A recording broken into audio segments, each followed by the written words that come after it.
ఈ ప్రభుత్వం చేస్తూ ఉన్న పనులను చూసి, ఈ ప్రభుత్వం వ్యవహరిస్తూ ఉన్న తీరును చూసి, ఈ ప్రభుత్వం ఏమాత్రం కళ్ళార్పకుండా ఆడుతూ ఉన్న అబద్ధాలను చూసి, ఏమాత్రం జంకు బొంకు కూడా తెలియకుండా లేకుండా పొడుస్తూ ఉన్న వెన్నుపోట్లను చూసి ప్రజలకు పూర్తిగా భ్రమలు అనేవి తొలగిపోయాయి. రాష్ట్ర ప్రభుత్వానికి పాలన మీద ధ్యాస లేదు. కేవలం ఈరోజు వీళ్ళ దృష్టిలో పాలన అన్నది ఎందుకు అంటే, ఈరోజు ఎంత ఆదాయము, ఈరోజు ముగిసే లోపల రేపటికి ఇంకా ఎంత ఆదాయాలు పెంచుకోవాలి, సొంత ఆదాయాలు ఎలా పెంచుకోవాలి అనే వాటి మీద తప్ప వేరే ధ్యాసే లేదు వీళ్ళకు. ఈరోజు ఎక్కడ చూసినా కూడా విచ్చలవిడిగా కరప్షన్. రాష్ట్రానికి సంబంధించిన ఆదాయాలు తగ్గుతూ ఉన్నాయి, రాష్ట్రానికి రావాల్సిన ఆదాయాలు తగ్గుతూ ఉన్నాయి.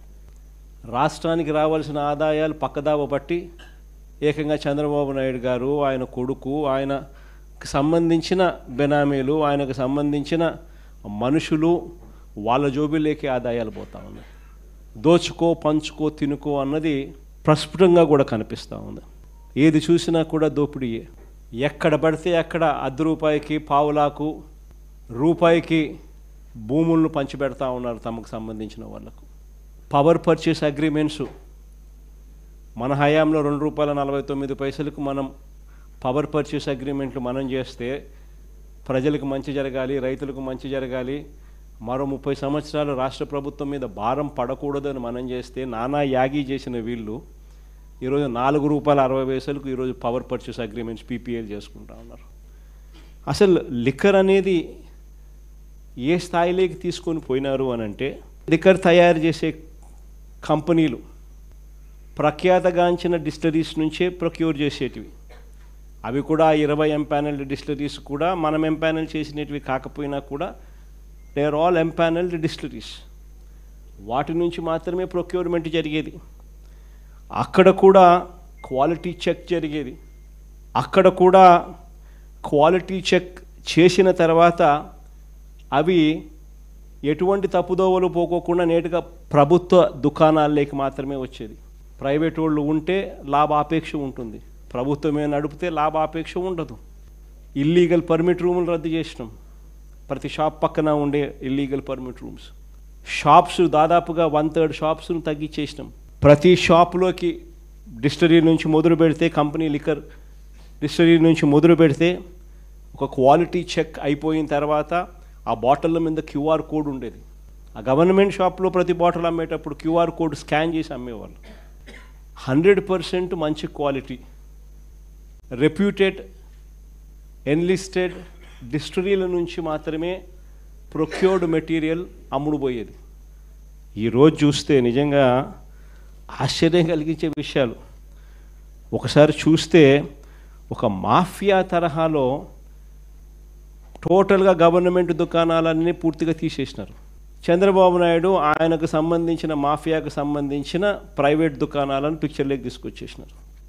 ప్రైవేట్ దుకాణాల నుంచి ఏకంగా ఇలా మాఫియా కంట్రోల్ చేసే ప్రైవేట్ దుకాణాల నుంచి గ్రామ స్థాయిలోకి కూడా ఏకంగా ఆక్షన్లు పాడి మరి వీళ్ళకి సంబంధించిన కార్యకర్తలకు మాత్రమే నిర్వహించే విధంగా బెల్ట్ షాపుల నిర్వహణ కూడా వాళ్ళకు అప్పచెప్పినారు. అది నిజంగా ఆశ్చర్యకరమైన విషయం. చంద్రబాబు నాయుడు గారి పరిపాలనలో ఈరోజు రాక్షస యుగం నడుస్తూ ఉంది. భయభ్రాంతులు చేస్తూ ఉన్న పరిస్థితుల మధ్య ఈరోజు పోలీసులు పరిపాలన సాగిస్తూ ఉన్నారు.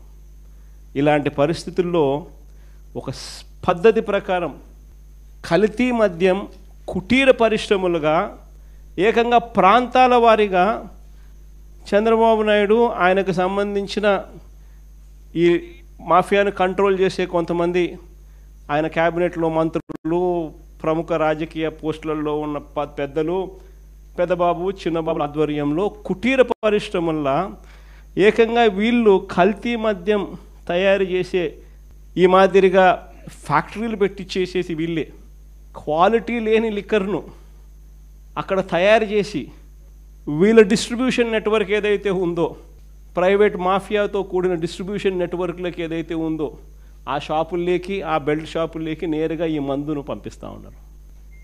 ఆశ్చర్యం కలిగించే విషయం ఏంటంటే ప్రతి 4-5 బాటిళ్లలో ఒక బాటిల్ కల్తీ బాటిల్ తాగి మనుషులు చనిపోతా ఉన్న పరిస్థితులు. అసలు నిజంగా చూస్తే ఒక సిండికేట్ పద్ధతి ప్రకారం ఏ ప్రాంతాలు ఎవరెవరు పంచుకుంటున్నారు అన్నట్టుగా పంచుకుంటూ మొన్న తంబళ్ళపల్లిలో మనం చూసాం, తెలుగుదేశం పార్టీ ఇన్ఛార్జ్ అక్కడ వైఎస్ఆర్సీపీకి సంబంధించిన ఎమ్మెల్యే గెలిచినాడు కాబట్టి అక్కడ తెలుగుదేశం పార్టీ ఇన్ఛార్జ్ అంటే అక్కడ లాస్ట్ టైం కంటెస్ట్ చేసినాడు, ఆయన పేరు జయచంద్ర రెడ్డి. ఆయన ఆధ్వర్యంలో జనార్దన్ రావు అనే ఒక ఆయన, ఇంకొక ఆయన సురేంద్ర నాయుడు అనే ఇంకొక ఆయన, ఆ ఏరియాను వాళ్ళు పంచుకుంటూ వీళ్ళ మీద సూపర్వైజన్ బాధ్యతలు వాళ్ళ అన్నమయ్య జిల్లాకు సంబంధించిన మంత్రి రాంప్రసాద్, వీళ్ళకి సూపర్విజన్ బాధ్యతలు. ఆయన సూపర్వైజ్ చేస్తూ ఉన్నాడు. ఆ ఏరియా అంతా వీళ్ళు పంచుకున్నారు. అక్కడ కుటీర పరిశ్రమ ఏకంగా బాటళ్ళు ఏకంగా మందులు తయారు చేస్తూ ఉన్నారు. బాటళ్ళు కనిపిస్తూ ఉన్నాయి. అసలు ఒక కుటీర పరిశ్రమలు, దానికి ఒక ట్యాంకులు, మూతలు, బాటళ్ళు, లేబుళ్ళు అన్నీ రాష్ట్రాన్ని ప్రాంతాల వారుగా నకిలీ మద్యం దందా సాగిస్తూ ఉన్నారు. అదో ఆయన సురేంద్ర నాయుడు, మంత్రి నారా లోకేష్తో కట్టా సురేంద్ర నాయుడు, లోకేష్ అబ్బా కొడుకు కంటెస్ట్ చేసిన క్యాండిడేట్ తమ్మలపల్లిలో, చంద్రబాబుతో ఈ జనార్దన్ రావు, ఈయన ఆయన జయచంద్ర రెడ్డి, ఆ సురేంద్ర నాయుడు, వీళ్ళంతా పార్ట్నర్స్.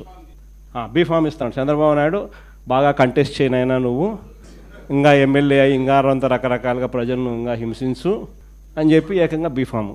తర్వాత ఆయన మంత్రి సూపర్విజన్, ఆయన రాంప్రసాద్ రెడ్డి, ఆయన మంత్రి.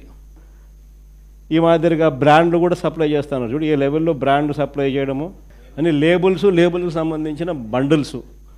చూడండి చక్కగా ఆయన స్పీకరు, పరవాడలో నకిలీ మద్యం తయారీలో స్పీకర్ అయ్యన్న పాత్రుడు సన్నిహితుడు రుత్తుల రాము, అక్కడ ఫ్రాంచైజీ ఓనర్.